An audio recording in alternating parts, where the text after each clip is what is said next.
યાદ રાખજો આ શેનું વળતર છે, હું આગળ વાંચું છું. ભારતીય વિદ્યુત અધિનિયમ એટલે કે ઇન્ડિયન ઇલેક્ટ્રિસિટી એક્ટ 2003 ની કલમ 67-68 ની જોગવાઈઓ સાથે ભારતીય ટેલિગ્રાફ એક્ટ 1885 ની કલમ 10 અને કલમ 16 માં થયેલ જોગવાઈ મુજબ વ્યાખ્યાયિત નુકસાન માટે અસરગ્રસ્ત વ્યક્તિઓને એટલે કે ખેડૂત મિત્રો કે જમીન માલિકોને તેઓની જમીન, પાક, ઝાડ કે ફળને થયેલ નુકસાન પેટે વળતર આપવાની જોગવાઈ કરવામાં આવેલ છે. હવે આપણે આ લાંબુ છે નથી વાંચવો, પણ વારંવાર આમાં એક શબ્દ લખ્યો છે કે ઝાડ, ફળ અને જમીનને થયેલ નુકસાનનું વળતર આપવાની બાબત છે. આ ગુજરાતની ભાજપની સરકારની ખેડૂતો સાથેની ભયંકર છેતરપિંડી છે. અને હું તો ખેડૂતોને હિન્દુ ખેડૂત એવો શબ્દ વાપરું છું મારે, કેમ કે આ બધા જ ખેડૂતો તો હિન્દુ છે અને હિન્દુઓના નામે ભાજપની દુકાન 30 વર્ષથી ચાલે છે. તો મારો અવાજ આવે છે કે નહીં વચ્ચે વચ્ચે કહેતા રહેજો, અને વિડીયો બરાબર દેખાય છે કે નહીં એ પણ જણાવતા રહેજો મિત્રો. હિન્દુ ખેડૂતોના ખેતરમાં દાદાગીરીથી, જબરજસ્તીથી લાઇટના પ્રાઇવેટ કંપનીના થાંભલા નખાવવા માટે સરકાર પોલીસ ભાડે આપે છે. હવે મેં આ નવો કાયદો રજૂ કર્યો છે વિધાનસભાની અંદર, જે બહુમતીથી દાખલ થયો છે પણ બહુમતીથી પાસ થયો નથી. જો બહુમતીથી પાસ થાય તો શું થાય હું તમને હમણાં સમજાવીશ. પહેલો વિષય એ લઈએ કે અત્યારે જે થાંભલા નાખવામાં આવે ત્યારે પોલીસ અથવા કોઈ ભાજપના માણસો અથવા કોઈ ભાજપ તરફી વ્યક્તિઓ એવું કહે છે કે ભાઈ આમાં તો કલેક્ટરનો હુકમ છે, કલેક્ટરનો હુકમ છે. એટલે ભાઈ કલેક્ટરે હુકમ શેના આધારે કર્યો? તો કે ભારતીય ટેલિગ્રાફ અધિનિયમ ઇન્ડિયન ટેલિગ્રાફ એક્ટ 1885 આજની તારીખે દેશમાં લાઇટના થાંભલા નાખવા માટે આખા દેશમાં 1885 માં અંગ્રેજોએ બનાવેલો કાયદો ઉપયોગમાં લેવામાં આવે છે. અંગ્રેજોએ દેશની અંદર ટેલિગ્રાફ લાવ્યા હતા. ટેલિગ્રાફ, પહેલા ટેલિગ્રાફ હતા, પછી ટેલિગ્રામ આવ્યા, પછી અલગ અલગ વર્ઝન આવતા ગયા, પણ સૌથી પહેલા ટેલિગ્રાફ આવતા. અંગ્રેજોએ ભારતના ખેડૂતોના ખેતરમાંથી ટેલિગ્રાફનો થાંભલો નાખવા માટે 1885 માં જે કાયદો બનાવ્યો હતો એ કાયદામાં 1% 1 પૈસાનો સુધારો કે વધારો કે ઘટાડો કર્યા વગર જેવો 1885 માં હતો એવો ને એવો કાયદાનો ઉપયોગ આજે 2026માં આ ભાજપની સરકાર કરી રહી છે. તો સરકારમાં ભાજપના માણસોને કોઈ શરમ બરમ નહીં આવતી હોય કે તમે આ કાયદો આજના જમાના પ્રમાણે સુધારો વધારો કરો? અમથા તો એમ બહુ કહે છે કે નામ બદલી નાખવું આ શહેરનું, આ ગામનું, કેમ કે એ બધું અંગ્રેજો સાથે જોડાયેલું છે. તો અંગ્રેજોના કાયદા શું કામ વાપરો છો? અંગ્રેજોએ તો ચૂસવા માટે, ખેડૂતોની જમીન પચાવી પાડવા માટે આ કાયદો બનાવ્યો હતો. તો તમે અંગ્રેજોના કાયદો કેમ વાપરો છો? સારો કાયદો બનાવવો જોઈએ. હવે સારો કાયદો કેવો હોય એ આ મેં બનાવ્યો છે, આ ગુજરાતની વિધાનસભાને મેં આપેલો છે. પહેલી વાત કે ખેડૂતના ખેતરમાં જે થાંભલો નાખવામાં આવે છે અને જે તાર કાઢવામાં આવે છે એમાં જમીનનું વળતર ચૂકવવાનું હોતું જ નથી, ઝાડનું વળતર ચૂકવવાનું હોતું જ નથી, ફળનું ચૂકવવાનું હોતું જ નથી. વળતર શેનું ચૂકવવાનું છે એ મેં આ કાયદામાં લખ્યું છે. અને આ કાયદો તમારે મેં જે બનાવ્યો છે એ વાંચવો હોય, જે ગુજરાતની વિધાનસભામાં દાખલ થઈ ચૂક્યો છે. આ કાયદો તમારે વાંચવો હોય તો નેવા નામની વેબસાઇટ છે, NEVA, નેશનલ ઈ વિધાન એપ્લિકેશન. ગૂગલ ઉપર સર્ચ કરશો તો એમાં મળશે ને એમાં મારા નામ સાથે આ કાયદો હશે. પહેલી બાબત કે આ જે વળતર જે છે એ વળતર શેનું ચૂકવવાનું છે અને કેવી રીતે ચૂકવવાનું? અત્યારે આ લોકો શું કહે છે કે ઝાડવાનું વળતર આટલું, જમીનનું વળતર આટલું. નહીં, એમ નહીં. સૌથી પહેલા તો ધારો કે 10 વીઘાની કોઈની જમીન હોય અને એ 10 વીઘા જમીનના કોઈ પણ સાઈડમાં, ઉપરની સાઈડ, નીચે, આજુબાજુ કોઈ પણ જગ્યાએ જો વીજળીનો પ્રાઇવેટ કંપનીનો થાંભલો આવે એટલે આખી જમીનની કિંમત ઘટી જાય છે. 5 લાખનો 1 વીઘો જમીન હોય પણ એ જમીનમાં જો પ્રાઇવેટ કંપનીનો થાંભલો ઘૂસી જાય એટલે 5 લાખનો વીઘો નહીં આવે, પછી એની માર્કેટ વેલ્યુ ઘટી જાય.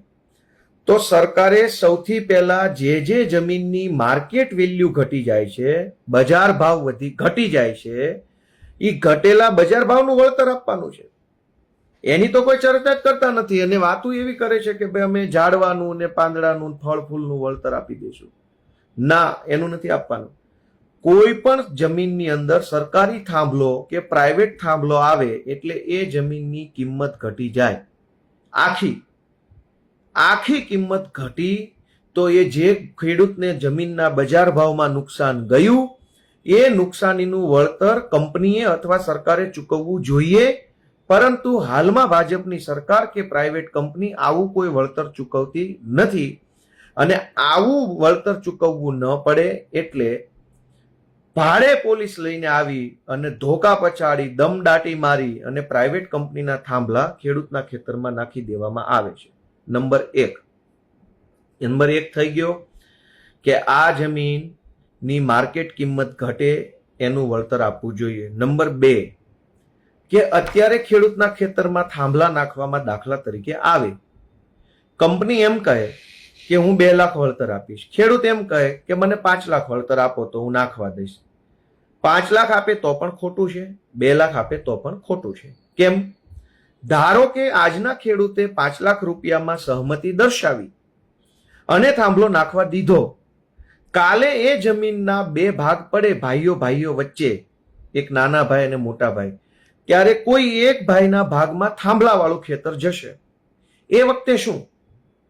થાંભલા વાળું ખેતર જે ભાઈના ભાગમાં ગયું એ ભાઈને 7 બારની અંદર તો 5 વીઘાના 2 ભાગ પડ્યા એટલે 5 વીઘા બતાવશે, પણ એ ભાઈ એકચ્યુઅલી 5 વીઘાનો માલિક નહીં હોય, કેમ કે 5 વીઘામાંથી કેટલીક જમીનમાં થાંભલો હશે અને કેટલીક જમીનમાં તાર નીકળતો હશે.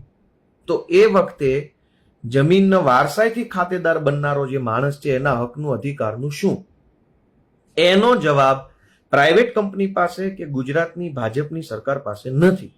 એટલે ભાડેથી પોલીસ લાવી દાદાગીરી ગુંડાગીરી કરી અને ખેડૂતના ખેતરમાં થાંભલા નખાવવાની કોશિશ થઈ રહી છે. મારો આ કાયદો એવું કહે છે. હા, એક બીજી વાત પણ એમાં એવી છે, ઘણા એવા ખેતરો હોય છે કે જે ગામ અથવા શહેરની નજીક હોય. ધારો કે જે ખેતરમાં થાંભલો નખાવાનો છે એ ખેતર આજથી 4, 5 કે 7 વર્ષ પછી શહેર બનવાનું હોય, કેમ કે અનેક ખેતરો એવા હોય કે જે શહેર પૂરું થાય, ધારો કે અમદાવાદ હોય, મોરબી હોય, અમારે વિસાવદર હોય કે જામનગર હોય, દ્વારકા હોય, ખંભાળિયા હોય, એ નાના જે શહેરો છે એ શહેર પૂરું થાય એટલે તરત પહેલું ખેતર જે હોય એ આવનારા 5 વર્ષમાં ત્યાં બિલ્ડિંગો જ બનવાના હોય એને બેને થઈને. હવે જો ખેડૂતના ખેતરમાં અત્યારે પ્રાઇવેટ કંપનીનો થાંભલો નાખ્યો, 4 વર્ષ કે 5 વર્ષ પછી શહેર આગળ વધ્યું, શહેર મોટું બન્યું અને એ ગોપાલભાઈની જમીન ઉપર થાંભલો પણ છે અને ગોપાલભાઈની જમીન ઉપર હવે બિલ્ડિંગો પણ બનવાના છે, તો ઓલી થાંભલાવાળી જગ્યામાં બિલ્ડિંગ બનશે નહીં, થાંભલાવાળી એટલી જગ્યા એને થશે નહીં. થાંભલામાં જે તાર હશે એ તારવાળો આખો જે કોરિડોર છે એની નીચે કંઈ બાંધકામ થઈ શકશે નહીં. તો જો આ થાંભલો ન હોત, જો આ તાર ન હોત તો 100% જમીનને એને કરાવી શકાય હોત માર્ગ રસ્તા બાદ કરતા. પરંતુ ખેડૂતને શેમાં નુકસાન જાય છે? આ થાંભલો અને એના તારના કારણે 100% જમીનનું એને નથી થતું, એના કારણે 100% જમીનમાં જે એને બાંધકામ મળવા પાત્ર હોય એ બાંધકામ મળતું નથી. પરંતુ કંપનીએ તો એક વખત 1 લાખ રૂપિયા આપી અને તમારી જમીનમાં કાયમી માટે આજીવન થાંભલો નાખી દીધો, તમારી જમીનમાં એને ન થયું. અત્યારે હું વિસાવદરમાં જે ઘરમાં ભાડે રહું છું ત્યાં જ પ્રશ્ન છે, મારી સોસાયટીમાં જ થાંભલો નાખી દીધો છે. જે તે વખતે બની શકે 5-10 હજાર રૂપિયા ભાડું ચૂક્યું હોય, પણ આખી સોસાયટીની વચ્ચેથી જ્યાં તાર નીકળે છે ત્યાં કોઈ બાંધકામ થઈ શક્યું નથી. સોસાયટીની ખૂબ મોટી જગ્યા વેડફાઈ ગઈ છે ખાલી આ તારના કારણે, પ્રોપર પ્લાનિંગ ન થઈ શક્યું. તો આ પ્રાઇવેટ કંપનીઓ જે છે એને જેટલી જમીનમાં થાંભલો નાખે છે અને જેટલી જમીનમાં કોરિડોર છે એ જમીનનું સંપાદન કરી અને વેચાતી જ લઈ લેવી જોઈએ. માર્કેટ કિંમત અત્યારે જે હાલતી હોય અને ભારતનો જે જમીન સંપાદન અધિનિયમ 2013 બનેલો છે એ પ્રમાણે આ જમીન તમારે વેચાતી લઈ લેવી જોઈએ. બીજું, આ કાયદામાં મેં જે જોગવાઈ કરી છે, કેમ કે હજુ હું તમને બહુ મહત્વના મુદ્દા જણાવવાનો છું, જે દરેક ખેડૂતો સુધી તમારે પહોંચાડવા જોઈએ. હાલમાં હવે શું થાય છે કે કલેક્ટરને બધી જ સત્તાઓ આપી દીધી છે અંગ્રેજોના કાયદા પ્રમાણેની. 1885 નો જે કાયદો છે ભારતીય ટેલિગ્રાફ અધિનિયમ, ખરેખર જમીનની સ્થિતિ બદલાણી, ખેતીની સ્થિતિ બદલાણી, નવી પેઢી આવી, નવી ટેકનોલોજી આવી, નવા સાધન સંસાધન આવ્યા, તો કાયદો પણ એના પ્રમાણમાં નવો હોવો જોઈએ. કાયદો 1885 નો અને વીજળીના તાર નાખવામાં આવે છે 2026માં, તો કેવી રીતે ચાલશે? તો વીજળીના તાર 2026માં નાખી શકો છો, તો કાયદો પણ 2026ના જે પ્રશ્નો છે, જે મુદ્દાઓ છે, સમાજની માંગ છે, જે જરૂરિયાત છે એ પ્રમાણે હોવો જોઈએ. પણ જૂના કાયદાને બદલ્યા વગર એનો ગેરલાભ લેવા માટે થઈ અને સરકાર મન ફાવે તેવા થાંભલા નાખે છે. અને મને એવું લાગે છે કે એક વખત બધા થાંભલા નખાઈ જશે ને પછી આ કાયદો સુધારશે કે હવે ખેડૂતને જાજુ વળતર આપશું. હવે તમે બીજી એક વસ્તુ કે થાંભલો નાખવા જ્યારે આવે છે ત્યારે થાંભલાની કંપનીના માણસો એક્ઝેક્ટ કઈ જગ્યાએ એની માહિતી નથી આપતા. 10 વીઘાનું ખેતર હોય, હવે કોઈક રાજકીય માણસનું ખેતર આવે તો થોડોક આમ નાખી દે, કોઈક માથાભારે માણસનો આવે તો આમ નાખી દે. તો એક્ઝેક્ટ થાંભલો પિન પોઈન્ટ ક્યાં, તો એના અક્ષાંશ અને રેખાંશ આપવા ફરજિયાત છે, પણ કોઈ ખેડૂતોને ક્યાંય અક્ષાંશ રેખાંશ આપવામાં આવતા નથી. જેના કારણે શું કરે કે કાગળ ઉપર થાંભલો અલગ જગ્યાએ આવતો હોય, પણ ત્યાં માથાભારે માણસનું ખેતર હોય એટલે તમારા ખેતરમાં થાંભલો ખસેડી દે. બીજી વસ્તુ એ છે કે ખેડૂતો જ્યારે આ થાંભલો નાખવામાં આવે છે તો પ્રાઇવેટ કંપનીનો થાંભલો છે. પ્રાઇવેટ કંપની અત્યારે થાંભલો નાખે અને અત્યારે 2 લાખ કે 5 લાખ કે બહુ તો 10 લાખ વળતર આપે, એ કોઈ મતલબ નથી. કેમ કે કંપની તો આજીવન ઈ થાંભલામાંથી પૈસા કમાવાની છે. કંપનીએ સોલાર પ્લાન્ટ બનાવ્યો ખાવડા કચ્છમાં, ત્યાંથી વીજળી ઉત્પન્ન થઈ, ઈ થાંભલે ચડાવી, થાંભલો તમારા ખેતરમાંથી નીકળ્યો, એ વીજળી શહેરોમાં ગઈ કે ગમે ત્યાં ગઈ. કંપની આજીવન 100, 200, 500 વર્ષ સુધી પૈસા કમાશે, પણ ખેડૂતને તો એક વખત જ દઈ દેશે લાખ રૂપિયા કે 2 લાખ કે 3 લાખ કે 4 લાખ. તો કંપની જેટલા પૈસા કમાય છે એમાંથી અમુક ટકામાં પૈસા ખેડૂતને આપવા જોઈએ આજીવન, અથવા તો ઈ જમીન સંપાદન કરીને ખરીદીને લઈ લેવી જોઈએ. આ 2 જ રસ્તા છે. વળતર બળતરનો કોઈ મતલબ જ નથી. કેમ કે જમીનની માર્કેટ વેલ્યુ ઘટી જાય છે, જમીનના ભાઈઓ ભાગ પડવામાં પ્રોબ્લેમ આવે છે, જમીન એને કરાવવામાં તકલીફ પડે છે, 100% એને નથી થઈ શકતું, જમીનમાં બાંધકામ નથી થઈ શકતું. બીજું કે એર સ્પેસ રોકાઈ જાય છે. એર સ્પેસ એટલે કે ત્યાં લાઈન નીકળી તો ત્યાં નાળિયેરી નહીં વાવી શકાય, ઊંચા ઝાડ જે હોય એ નહીં વાવી શકાય. તો કાયદો એવું કહે છે કે જેની જમીન છે એની ઉપરનું આકાશ અમુક ફૂટ અમુક મીટર સુધી માણસનું છે. કેમ કે ધારો કે આ ગોપાલભાઈની અગાસી છે તો એની ઉપર રમેશભાઈ આમ મકાન બનાવી શકશે? નહીં બનાવી શકે. આવી રીતે મારી અગાસી ઉપર બીજો પોતાની અગાસી આમ નહીં લાવી શકે. શું કામ? કે ગોપાલભાઈની અગાસી ઉપર બીજો માણસ આમ નહીં કરી શકે. એનો અર્થ એ થયો કાયદો એમ કહે છે કે જે જમીન તમારી છે એની ઉપર કેટલાક મીટર સુધીનું આકાશ પણ તમારું છે, કેટલાક મીટરથી ઉપરનું આકાશ જે છે એ સરકારનું છે. એટલે મારું એવું કહેવું છે કે જે આકાશ રોકાઈ ગયું આપણું, ખેતરમાં થાંભલો આવ્યો, એના તાર આવ્યા, એના કારણે અમુક મીટર સુધી આકાશનો અધિકાર હતો એ આપણો છીનવાઈ ગયો. તો એ આકાશનો અધિકાર જે છે એ છીનવાઈ જાય તો એનું વળતર કોણ આપશે? એના પૈસા કોણ આપશે? માનો કે મારે નાળિયેરી વાવવી છે પણ થાંભલાના કારણે નાળિયેરી નથી વાવી શકતા, તો એના પૈસા કોણ દેશે? એટલે એવું નથી કે થાંભલો નાખવા આવે ત્યારે 1 વખત 2 વખત 5 વખત, સોરી 1 જ વખત, આમ તો 1 વખત લાખ 1.5 લાખ 2 લાખ 5 લાખ આપી દે એટલે બહુ સારું. ના, એવો પ્રશ્ન નથી. આ બહુ લાંબો પ્રશ્ન છે. બીજું, થાંભલો નાખ્યો છે તો દર વર્ષે મેન્ટેનન્સ માટે થઈને કેટલાક માણસો અને કેટલાક વાહનો એ થાંભલા પર પણ આવે, એ તાર માટે આવે, કાયમ માટે આવે. હવે કાયમ વળતર તો 1 વખત જ આપ્યું. ધારો કે 1 લાખ આપ્યું કે 2 લાખ આપ્યું કે 4 લાખ આપ્યું કે 5 લાખ આપ્યું, પણ સિંગલ ટાઈમ, વન ટાઈમ. તો મારું એવું કેવું છે કે 1 જ વખત વળતર આપ્યું, કમાણી તો આખી 100-200 વર્ષ સુધી કંપની કરવાની છે. તો દર વર્ષે જ્યારે કંપનીની ગાડીઓ ત્યાં મેન્ટેનન્સ કરવા માટે આવે, સર્વિસ કરવા માટે આવે, રિપેરિંગ કરવા માટે આવે, આપણા ખેતર ઉપર ચાલે, આપણા રસ્તા ઉપર ચાલે, એનું વળતર કોણ આપશે? અત્યારે ભાજપની સરકાર અને પ્રાઇવેટ કંપની અને પ્રાઇવેટ કંપનીના ભાડે આવેલા પોલીસ એ આપણને એવું સમજાવે છે કે તમને તમારા ઝાડવાના નુકસાનના પૈસા આપી દીધા, ફળના પૈસા આપશે વગેરે. પણ મારા ભાઈ, એ તો આ વખતે, આવતી વખતે પાછા રિપેર કરવા આવો ત્યારે, પછી એના પછીના વર્ષે રિપેર કરવા આવે ત્યારે, દર વર્ષે જ્યારે એ લોકો આવશે, દર વર્ષે આપણા ખેતરમાં ગાડીઓ આવશે, માણસો આવશે, સામાન આવશે અને દર વર્ષે નુકસાન કરશે, એનું વળતર દર વર્ષે કોણ આપશે? મુદ્દો એક વખતનો નથી. એટલે મેં આ બધી જ બાબતોનો કાયદો બનાવીને વિધાનસભાની અંદર રજૂ કર્યો છે અને વિધાનસભામાં રજૂ કરી અને એવી જો બહુમતી સાથે આ પસાર થઈ જાય તો ખેડૂતોને તમામ પ્રકારના કાયદા વળતરના લાભ મળે એમ છે. અત્યારે 1885 નો જે કાયદો છે, 1885 એટલે કેટલા વર્ષ જૂનો થયો? તમે સમજો કે કમસે કમ 125 થી 150 વર્ષ જૂનો કાયદો ગુજરાતમાં અમલમાં છે અને ગુજરાતની સરકાર એવું કહે છે કે અમે ખેડૂતોના હિતેચ્છુ છીએ. ભાઈ, ખેડૂતોના હિતેચ્છુ છો તો નવો કાયદો બનાવો. 1885 નો કાયદો આડો રાખી કલેક્ટરોનો અને પોલીસનો દુરુપયોગ કરી અને ખેડૂતોના ખેતરમાં શા માટે દાદાગીરીથી, જબરજસ્તીથી થાંભલા નાખવામાં આવે છે? એટલે ગુજરાતની વિધાનસભામાં 24મી માર્ચ 2026 ના રોજ મેં આ કાયદો રજૂ કર્યો છે. કદાચ આ તમને ઊંધું ચિત્ર બતાતું હશે, ફ્રન્ટ કેમેરામાં છે. એટલે મેં સરકારને અને બધા ખેડૂતોએ એક જ મુદ્દાની માંગણી કરવી જોઈએ ગુજરાતમાં કે નવો કાયદો બનાવો, વળતરનો નવો કાયદો બનાવો આ વીજળીની લાઈનનો.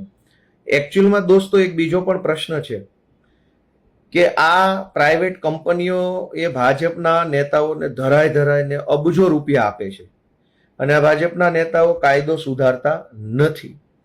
મૂળ પ્રશ્ન હજુ એક બીજો છે. ખેડૂતને 1 લાખ કે 5 લાખ 8 લાખ વળતર આપી દે એ તો કોઈ સમસ્યાનું સોલ્યુશન નથી જ. એના કરતા મોટો પ્રશ્ન એ છે કે આખા ગુજરાતમાં મન ફાવે તે દિશામાં અત્યારે આ વીજળીની લાઈનો નીકળે છે. ખબર નહીં કઈ લાઈન ક્યાંથી ક્યાં જાય છે. સરકારે પૈસા ખાવાના બદલે આખા ગુજરાતમાં એક નક્કી કરેલો રસ્તો બનાવી લેવો પડે કે ગુજરાતના કોઈ પણ છેડેથી, માનો કે કચ્છ બાજુથી જેટલી લાઈનો નીકળશે એ કયા રૂટ ઉપર નીકળશે, દક્ષિણ ગુજરાતથી જેટલી લાઈનો નીકળશે એ કયા રૂટ ઉપર નીકળશે, ઉત્તર ગુજરાતથી નીકળશે કયા રૂટથી નીકળશે, એનો એક ડેડિકેટેડ કોરિડોર બનાવવો જોઈએ. અત્યારે શું છે, જે કંપનીને જ્યાં મજા આવે ને, એટલે તમે અનેક ગામડાઓની પરિસ્થિતિ એવી થઈ ગઈ છે કે એક થાંભલો આમ નીકળે છે, બીજો આમ નીકળે છે, ત્રીજો આમ નીકળે છે, ચોથો આમ નીકળે, બધું ઘૂંચમઘૂંચી થઈ ગઈ છે. ભવિષ્યમાં કંઈક બાંધકામ કરવું હોય, સરકારે પોતે રોડ બનાવવો હોય, સરકારે પોતે કંઈક ડેમ બનાવવો હોય, સરકારને કંઈક જરૂર પડશે ત્યારે ચારો બાજુ થાંભલા હશે. અંગ્રેજીમાં શબ્દ છે કાયદામાં ડેડિકેટેડ કોરિડોર. એક કોરિડોર બનાવો. આપણે કેમ ભાઈ મોરબીથી અમદાવાદ જવું હોય તો એક સ્પેશિયલ હાઈવે જ બનાવેલો છે કે અહીંયા જ જવાનું, બીજા 50 રસ્તાઓ નાના હશે, પણ સરકારે એક સ્પેશિયલ રસ્તો બનાવ્યો છે. તો આ વીજળીની લાઈનો મન ફાવે એ દિશામાં જાય છે. એ કોણ નક્કી કરે છે? કેવી રીતે નક્કી થાય છે?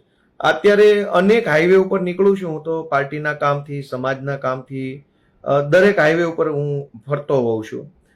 કાઠિયાવાડથી અમદાવાદ, ગાંધીનગર આવું, ઉત્તર ગુજરાત જાઉં, મોરબી સાઈડ જાઉં છું, કચ્છમાં જાઉં, કાઠિયાવાડથી રાજકોટ જાઉં, રાજકોટથી પાછું હું જામનગર જાઉં છું, જામનગરથી ભાવનગર આવું, ભાવનગરથી બોટાદ જાઉં, બોટાદથી અમરેલી. તો રસ્તામાં મન ફાવે એ રીતે થાંભલાઓ આમથી આમ જઈ રહ્યા છે. સરકારે જો આટલા બધા થાંભલા નખાઈ રહ્યા છે તો એક ડેડિકેટેડ કોરિડોર બનાવવો પડે કે દરેક થાંભલા આ લાઈનમાં હાલશે. આકાશમાં વિમાનને કયા રસ્તા ઉપર ચલાવવું એનો નિયમ બનેલો છે. દરેક વિમાનો આકાશમાં મન ફાવે એ દિશામાં નથી ચાલતા. આકાશ તો ખુલ્લું છે, એટલું વિશાળ આકાશ છે કે ત્યાં જગ્યા ઘટે એમ જ નથી. તેમ છતાંય આકાશમાં કયું વિમાન કયા રસ્તા ઉપર હાલશે એ નક્કી થયેલું છે લેટિટ્યુડ ને લોંગટિટ્યુડથી. દરેક વિમાન પોતાના રસ્તા ઉપર જ હાલે છે. દરિયો એટલો બધો વિશાળ છે કે એમાં જગ્યા છે, જગ્યા ઘટે એમ જ નથી. તેમ છતાંય દરિયામાં કયું વહાણ કયા રસ્તા ઉપર ચાલશે એ નક્કી થયેલું છે. તો આ લાઇટના થાંભલા મન ફાવે એ રસ્તે કેમ? લાઇટના થાંભલા, દરેક થાંભલા કોઈ દિશામાંથી કોઈ દિશામાં વયા જાય છે. અને જ્યાં હોય ત્યાં આ હમણાં મેં જોયું, સુરતથી હું અમદાવાદ આવતો હતો થોડાક દિવસ પહેલા, 10-12 દિવસ પહેલા, તો રસ્તામાં મન ફાવે દિશામાં થાંભલા, અડધા આમ જાય છે, આમ જાય છે, આમ જાય છે, આમ જાય છે. કોઈ ક્યાંથી ક્યાં જાય છે કોઈને ખબર જ નથી. તો એવું કરો કે ભાઈ સરકાર 10 કિલોમીટર લાંબો પટ્ટો સંપાદન કરી લે, કચ્છથી લઈને અમદાવાદ સુધી, સુરતથી લઈને અમદાવાદ સુધી, અમદાવાદથી લઈને બનાસકાંઠા સુધી, આમ લાંબો 10 કિલોમીટર સળંગ જેટલા પણ વીજળીના થાંભલા નાખવા હોય એ 10 કિલોમીટરમાં નાખવાના. દોસ્તો, આપણે બધા જાગૃત બનવાની ખૂબ જરૂર છે. ખેડૂતોએ, યુવાનોએ બધાએ જાગૃત બનવાની બહુ જરૂર છે. હવે ઘણા બધા મિત્રો જે છે એ મારી ટીકા ટિપ્પણી કરતા હોય છે, અમને ગાળો દેતા, એનાથી શું ફરક પડવાનો? સરકાર આટલી બધી બહુમત વાળી હોવા છતાંય ખેડૂતોના પ્રશ્નોનું નિરાકરણ લાવવાના બદલે, સારા કાયદાઓ બનાવવાના બદલે હિન્દુ ખેડૂતોનું જે શોષણ થઈ રહ્યું છે, હિન્દુ ખેડૂતોને લાકડીના દંડાથી દબાવવાની કોશિશ થઈ રહી છે, અને આ પ્રાઇવેટ કંપનીના થાંભલા નખાવવા માટે પોલીસ કેમ આગળ આવે છે? જ્યારે આપણે પોલીસની જરૂર પડે છે ત્યારે તો પોલીસ ના પાડી દે છે. અમદાવાદમાં પેલા દિવ્યાંગ વ્યક્તિ છે, એ ફરિયાદ લખાવવા ગયા તો હજુ સુધી તો એની એફઆઈઆર લખાતી નથી. દિવ્યાંગ વ્યક્તિ અમદાવાદમાં છે, એમાં ઓલી પીએસઆઈ બેન સિંઘમ બની ગઈ ને એને લાપટ ઝાપટ મારી લીધું. તો દોસ્તો, મારું એમ કહેવાનું છે કે જ્યારે આપણે પોલીસની જરૂર પડે ત્યારે તો કોઈ પોલીસ આપણું સાંભળતી નથી. આપણે સાયકલ ચોરાઈ જાય, મારામારી થઈ જાય, ખૂન થઈ જાય, બળાત્કાર થઈ જાય તો પોલીસ એફઆઈઆર લખે નહીં. પ્રાઇવેટ કંપનીના થાંભલા નાખવાના હોય તો 500, 1000, 2000 પોલીસ આવી જાય છે. અને પ્રાઇવેટ કંપનીના છે, સરકારનો થાંભલો નથી. કંપની એમાંથી નફો કરવાની છે, કંપની વેપાર કરવાની છે, કંપની કમાવાની છે. તો કંપની વેપાર કરવા નીકળી છે, એની ચિંતા પોલીસ કેમ કરે છે? તો તમે જરાક જાગૃત બનો બધા લોકો.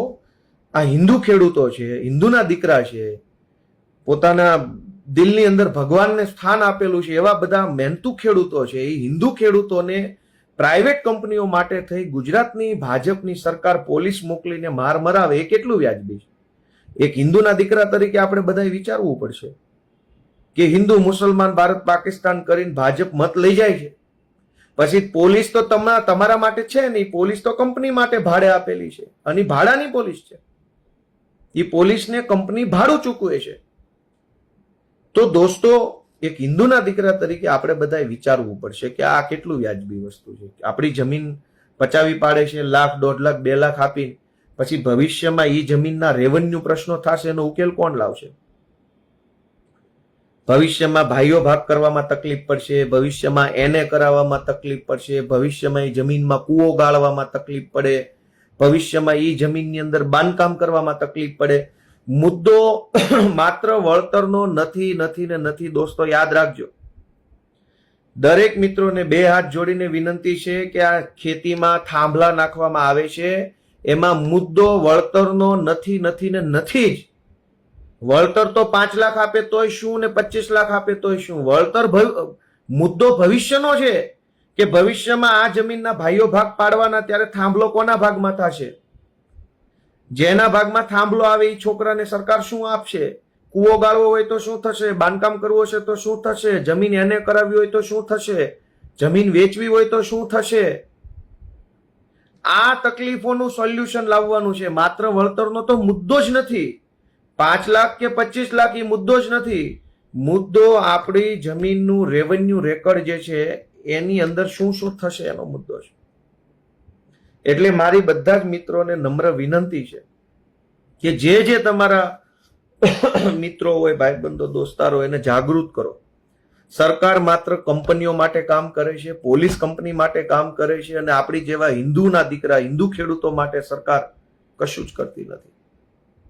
અને એટલે આપણે બધા જાગૃત બનીએ. હું ક્યારેક આવી રીતે લાઈવ આવી અલગ અલગ મુદ્દાઓ પર તમને હું માહિતી આપતો રહીશ. જે મિત્રોએ મને ગાળો આપી છે એનું તો હું સ્વાગત કરું છું. આપણે કઈ ટીકા ટિપ્પણી કરવી નથી. ખેડૂતોનું કંઈક સારું થાય, કંઈક માહિતી વધે, કંઈક જાગૃતિ વધે, એવા પ્રયત્નો કરવા છે. અને બીજું, હા, એક મહત્વનો વિષય હવે યાદ આવ્યો, જે મેં આમાં લખ્યો છે પણ હું વાંચતા ભૂલી ગયો. ગુજરાતમાં તમારે જમીનની નીચે ગટર પાણી અને તેલની લાઈન નાખવી હોય તો કાયદો બનેલો છે અલગથી નવો 2006માં. યાદ રાખજો દોસ્તો કે જમીનની નીચે જમીન ખોદીને પાણીની પાઇપલાઇન કે ગેસની પાઇપલાઇન કે તેલની પાઇપલાઇન નાખવી હોય તો ગુજરાતમાં કાયદો અલગથી બનેલો છે, એમાં વળતરની અલગ લેવલની જોગવાઈઓ છે. પણ જમીનની ઉપર લાઇટનો થાંભલો નાખવો હોય તો કોઈ કાયદો જ નથી. 1885નો છેક અંગ્રેજો બનાવીને ગયા હતા. મારે ગૂગલમાં જોઈ લો 1885માં કયા અંગ્રેજો હતા, તો આપણને ખબર પડે ને કે હાલમાં જે સત્તામાં છે એના પરદાદા કોણ ગણાય એમ. 1885 AI ને પૂછી લો 1885માં કયા અંગ્રેજો ભારતમાં શાસન કરતા હતા. આ મેં AI ને પૂછ્યું છે. હવે જો AI મને જવાબ આપે છે, ઊંધું દેખાશે. 1885માં વાઇસરોય લોર્ડ ડફરિન અને બ્રિટનની રાણી વિક્ટોરિયા, જો કે રાણી વિક્ટોરિયા તો એ તો આખી મેન હતી એની, પણ એ રાણી વિક્ટોરિયા વતી ભારતમાં લોર્ડ ડફરિન એટલે આ ડફોળ જ હશે ટૂંકમાં. એટલે હવે આ લોર્ડ ડફરિનના વારસદારો સરકારમાં બેઠા હોય એવું આ AI મને કહે છે. તમે AI ને પૂછજો 1885માં કયા અંગ્રેજનું ભારતમાં શાસન હતું. લોર્ડ ડફરિન એટલે આ ડફોળ જ, ડફ નટ હોય, ડફ એટલે કાઠિયાવાડી ભાષામાં ડફ એટલે બહુ. નમસ્તે મિત્રો, હું છું ચાંદની પરમાર. આપની મનપસંદ ચેનલ એટલે કે દીવ મિરર ન્યૂઝ ચેનલને લાઈક કરો, શેર કરો અને ફોલો કરો. અને હા, તેમાં દરરોજ તાજા સમાચાર જોવાનું ભૂલશો નહીં. નમસ્કાર દર્શક મિત્રો, હું છું પાયલ બામભણિયા. આજના મુખ્ય સમાચાર દેશ વિદેશ ગુજરાત રાજ્યના તાજા બ્રેકિંગ સમાચાર નિહાળો દીવ મિરર ન્યૂઝ ચેનલ પર દરરોજ રેગ્યુલર.